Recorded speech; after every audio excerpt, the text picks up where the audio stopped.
Friends, welcome to the kitchen light. இன்றைக்கி நம்ம வீடியோவில் ஒரு சாஃப்டாக சப்பாத்தி எப்படி பண்ணுறதுன்னு நம்ம பார்க்க போகிறோம். அதுக்கு முன்னாடி நம்ம சேனலில் ஃபஸ்ட் டைம் பார்த்திங்கன்னா மறக்காமல் சப்ஸ்கிரைப் பண்ணிக்கோங்க. வாங்க வீடியோக்குள்ளே போகலாம். இப்போ ஒரு பாத்திரம் வச்சுக்கலாம். கேஸ் ஆன் பண்ணி கொஞ்சம் தண்ணி ஊற்றிக்கலாம், சுடு தண்ணி.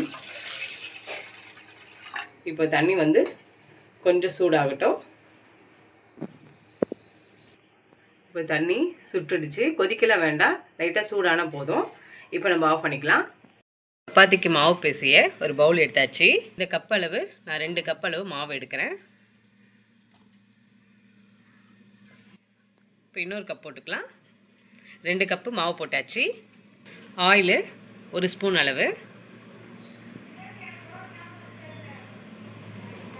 சர்க்கரை 1 ஸ்பூனு, சால்ட்டு 1/2 ஸ்பூனு. நீங்கள் மாவு எந்த அளவுக்கு போடுறீங்களோ அந்த அளவுக்கு நம்ம சர்க்கரை உப்பு போட்டுக்கலாம். இப்போ எல்லாத்தையும் நல்லா பிசைஞ்சிடலாம்.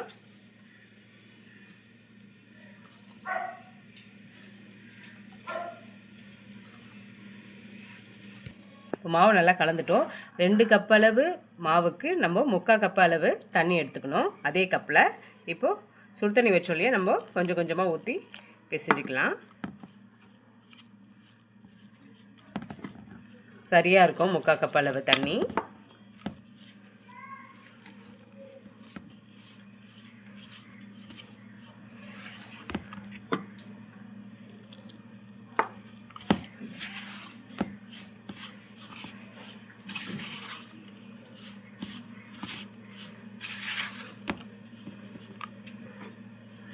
எல்லா தண்ணியும் ஊற்றியாச்சு.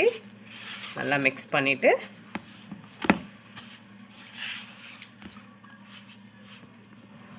இப்போ நம்ம கையிலேயே பிசைஞ்சிக்கலாம். சரியாக இருக்குது பாருங்கள் தண்ணி.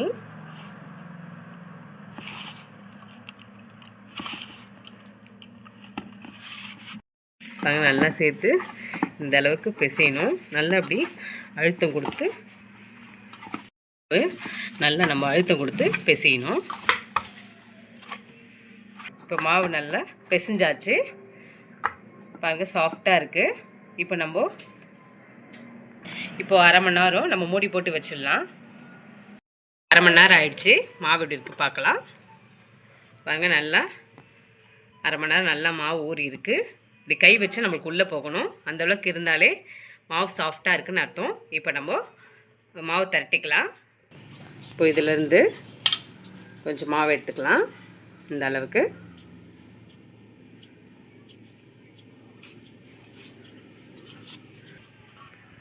மாவு கொஞ்சம் தூவிக்கலாம்.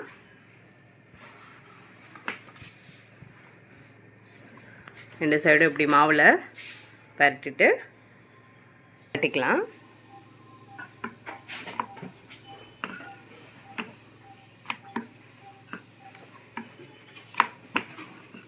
நல்லா சாஃப்டாக வருது பாருங்கள்.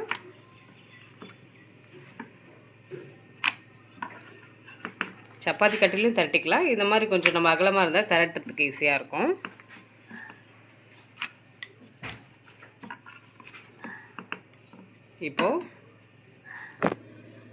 இப்போ நம்ம திரட்டியாச்சு.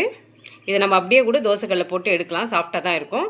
நம்ம லேயராக வரணும். அதுக்காக இப்போது ஆயில் தடவிக்கிறேன்.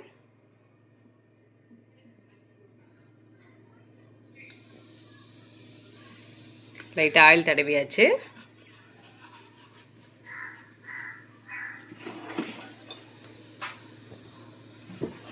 மாவு லைட்டாக இது மேலே தூவிக்கலாம். இப்போ மாவு தூவிட்டு இதை மடிச்சுக்கலாம்.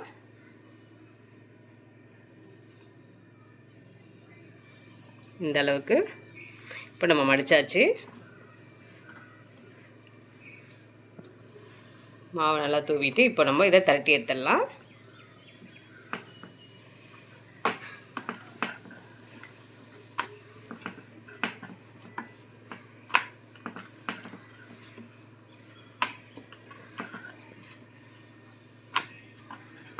அவ்வளோதான். இந்த அளவுக்கு நம்ம திரட்டி எடுத்துடலாம். பாருங்க, சூப்பராக ரெடி ஆயிடுச்சு. இப்போ மாவு தயாராக இருக்குது. இப்போ சப்பாத்திக்கு நம்ம திரட்டி ரெடி பண்ணியாச்சு. இப்போ தோசைக்கல்லை நம்ம போட்டு எடுக்கலாம். இப்போ நல்லா திரட்டி எடுத்தாச்சு பாருங்கள், சூப்பராக வந்திருக்கு. இப்போ சப்பாத்திக்கு நம்ம தோசைக்கல்லை வச்சு இதை போட்டு எடுக்கலாம். இப்போது இன்னொன்றும் அதே மாதிரி நம்ம தட்டி எடுத்துக்கலாம். எல்லா சப்பாத்தியும் இதே மாதிரி நம்ம திரட்டிக்கலாம். இப்போ திரட்டியாச்சு. அதே மாதிரி ஆயில் நம்ம மேலே தடவிடலாம். மாவை தூவிடலாம்.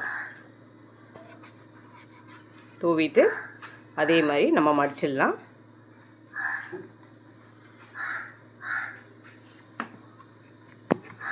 அவ்வளோதான்.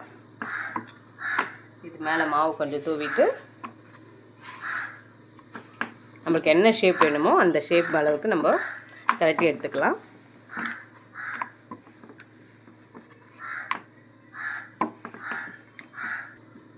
அவ்வளோதான். இந்த அளவுக்கு நம்ம திரட்டி எடுத்தாச்சு.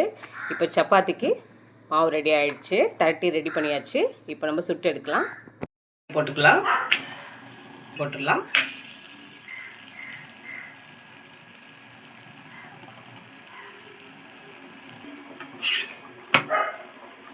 பாருங்கள், நல்லா உப்பி வருது பாருங்கள் மாவு. சப்பாத்தி சூப்பராக உப்பி வருது.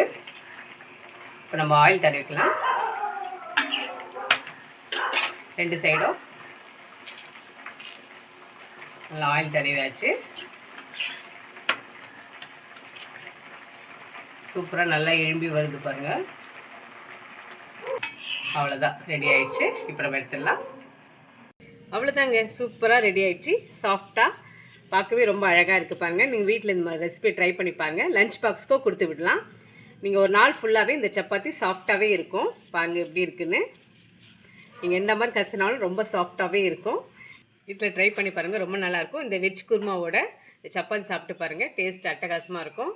வீட்டில் ட்ரை பண்ணி பார்த்துட்டு மறக்காமல் சப்ஸ்கிரைப் பண்ணுங்கள். இவ்வளோ நேரம் நம்ம வீடியோ பொறுமையாக பார்த்ததுக்கு ரொம்ப ரொம்ப நன்றி. கீப் வாட்சிங், கீப் சப்போர்ட்டிங். தேங்க்யூ.